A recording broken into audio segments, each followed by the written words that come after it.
Goro mari rok jopuonj manat Collins Oyu koro dwaro ni jopuonj junior school masani ng'anyo mondo miyodogi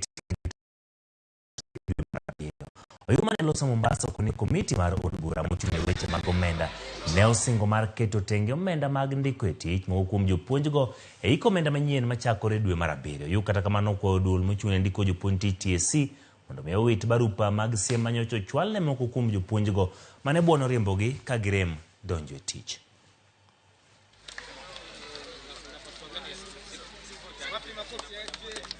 We are happy.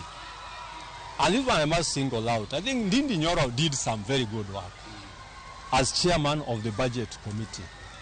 And he pronounced that these teachers are going to be employed on permanent and pensionable terms by 1st July 2024, which we really appreciate. But the other elephant in the house now is the other 20,000 who will remain in class but as interns. We are advising the Teacher Service Commission withdraw the show cause letters to allow these teachers back to school. And even those who have them, as we push for the withdrawal of show cause letters, go back to work. The matter is like sorted out. The only team that is remaining is the 20,000.